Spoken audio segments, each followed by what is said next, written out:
Welcome back to the ClearCryptos YouTube channel. I'm joined by Austin Hilton, and my name is Zach. And so we're going to talk about crypto volatility. And if you're not used to it, if you're still just on the stock market side of things, you're thinking about jumping ship and maybe dabbling into crypto, there are some things to know about this market in particular. It does not move in slow increments, right, Austin? This thing is volatile.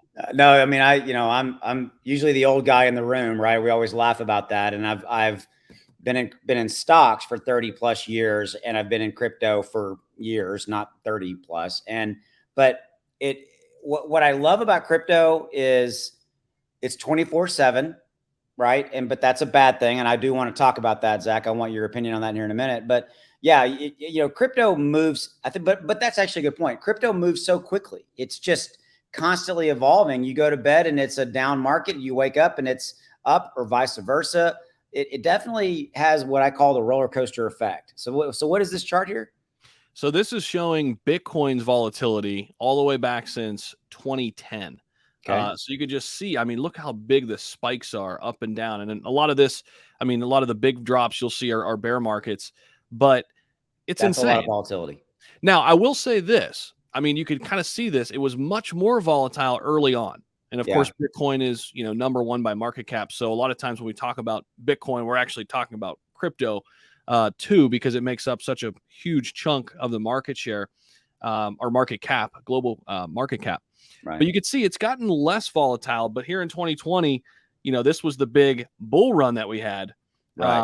And so, but overall, it's flattened out a little bit, but it's still not comparable to the stock market. Yeah, I mean, you've got that. You and I can both see it starting really like at the end of more like in 2015, kind of a consolidation period. But then again, you're looking at $5,000 to $10,000+ moves, which for a lot of people are those are significant moves. And I think, again, I'm glad you brought up the fact that Bitcoin is 40+% or more of the overall crypto market capitalization. We all know this, but if you're new into crypto, this is something you need to know about.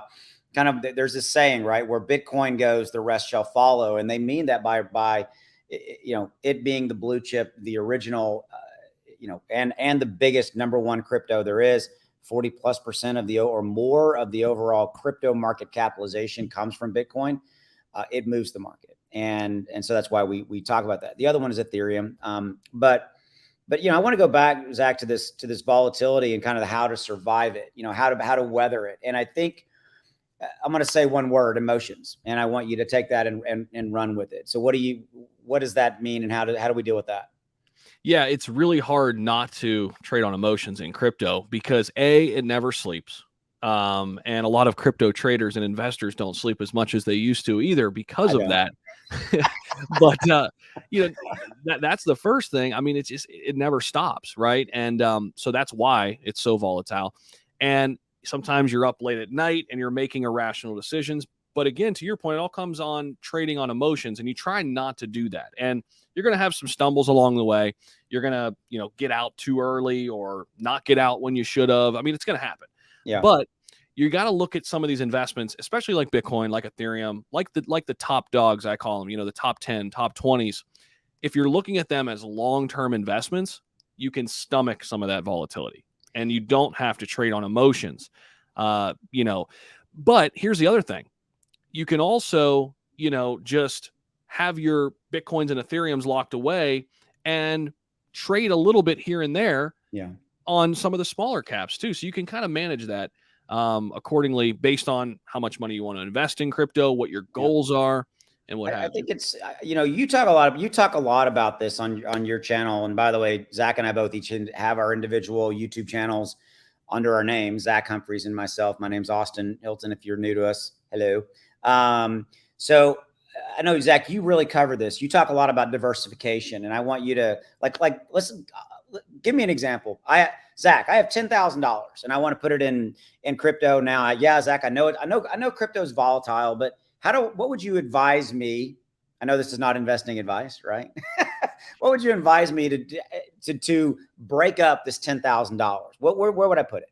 Yeah, I think it's a great question. I mean, so if I had 10,000 today, I would probably select 3 to 4 top 10 cryptos to put probably about 70%, even maybe 80% of that, and make that your, bulk of your portfolio. I call that the backbone, right? Okay. So maybe if I'm looking at this, maybe 2,000 Bitcoin, and you don't have to buy a full Bitcoin, by the way. The Right. price Oh, per you don't. Bitcoin is Oh, I can 21,000. see. A lot of people don't know that. So Yeah. you don't have to buy a full Bitcoin. You don't have to buy a full Ethereum. It's Yeah. whatever amount. Okay. Yeah. So if I'm looking at that, maybe it's 2,000 Bitcoin, 2,000 Ethereum, and I'm going to go through my favorites, of course. 2,000 Cardano. Okay. Well, now 60% of your portfolio is made up of number 1, number 2, and currently number 8 in the top 10. And Okay. then let's say, we want to make Polygon another chunk, and we put 2,000 there. Okay. So now you've got 4 cryptos in the top 15 making up 80% of your portfolio. Now, what I would do is kind of come down in here and look to, maybe get a little bit more speculative, right? Maybe Shiba Inu, while it used to be a lot more speculative, not so much now, but still I'd say more speculative than the other ones we mentioned. You can look at SHIB, Crow, Algorand. These are some of my favorites. VeChain, ApeCoin, one down here that I really like. I got to find it. I think it's somewhere in the 80s, maybe even the 90s now. Gala. And then we Okay. say, all right, maybe it's, take 4 of these, allocate $500 to each, and there you go. And And you're now good. you've got 8 different cryptos spread out, diversified, and and that could be your long-term strategy. Yeah, okay, that's good. And I know you do a lot of that on your channel, and I love that you do that. I think that's a really good, simple kind of how to survive, how to deal with volatile. I guess the other question I know that we get a lot of, we get a lot of these is, um, kind of going back to that emotion thing. So am I just buying and holding this, Zach? As I'm back in my role, right? Yeah. Zach? Am I just buying and holding this? What would I do there? It depends on your goals. I mean, what I would look at is, Bitcoin and Ethereum and Cardano for me are long-term plays, as are Gala and Crow and some of the others I mentioned, Polygon. But, maybe something outside the top 100 would be more of a swing trade to where, hey, if this goes well, and write these things down. Hey, if this Yeah. goes well, meaning if I double my money here or triple my money in this more speculative play, now I'm going to put that profit back into Bitcoin to get me that much closer to having a full Bitcoin, or maybe back into Ethereum to get me right on the doorstep of owning one full Ethereum. That's how I look at it. I certainly, look at speculative plays as ways to acquire more of the blue chips and more of the ones in the top To 10. flip into the blue chips. Yep. Oh yeah, get into that, make a little bit of money, and then and then you flip that over into Ethereum or Bitcoin or whatever. 100%. Okay. And I think that helps, stomach the volatility. If you're trying to trade all the time, and here's the thing, if you're a trader, there's no way to escape it, right? I mean, you're going to just have to deal with the volatility. But I think most people are coming in saying, hey, how can I look at crypto as a way to store some wealth and maybe look up 10 years from now and say, oh, wow, that was a good move, right? And I think that's where a lot of people lie. And I think that's some good advice to just diversify out 70 to 80% in those top 10s. Yeah, and I'm glad you brought that up. I'm glad you brought up the 10-year thing. I think it comes down to you, what your goals, and we're all different, different risk tolerances, but I think the plan that you outlined and how I could break up that 10,000 as an example, I firmly believe it really applies to 80-90% of the people that are coming in, and hopefully, some people get some value out of this and kind of take it for that. Because I remember when I first got into crypto, and I vividly remember going to like CoinMarketCap. I don't remember if it was CoinMarketCap.com, but the site you were just on. And I remember being completely blown away by just that list of how long that list was of all those cryptos. And I knew Bitcoin, I knew Ethereum, but I'm like, I don't even know where to start, and I know you're shaking your head, but like, we say this all the time, right? There's a crypto for everybody. I mean, and we're not going to get too down that, but I mean, everybody, Yeah. and so that's what blew me away. And I think that's where people get overwhelmed and they make a choice to not make a choice. Right. So I think your strategy for, ultimately how to deal with the volatility of crypto is to have a diversified portfolio. And you touched on it, have a plan, right? Mm-hmm. And that plan is very specific to you, and it can be specific to the crypto. Listen to what you just said. You said, like, you might take a speculative play and your plan there is to do what? Is to flip it, make, Yep. move it over and make money and then move it into a blue chip. Yeah. Yep.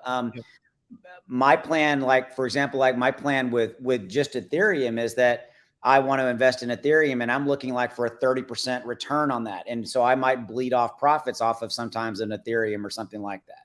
Mm-hmm. And by the way, for those of you guys like didn't know what I just said, like, if I'm looking at, like, however much Ethereum I might own at one time, let's say I own 2 Ethereum. All right. So when I get and I know what I bought it for, say I bought it for 1,000. So I know when it moves up 30%, hey, I'm going to take 30% out. And then I flip mine into Bitcoin a lot of times. So Mm-hmm. I'm doing the same thing. I'm just doing it with different, again, it's what I love about crypto. It can be different, but don't you really believe in having a plan? Because I know you definitely have a plan in your investments, but I think you plan your stuff out even more than me.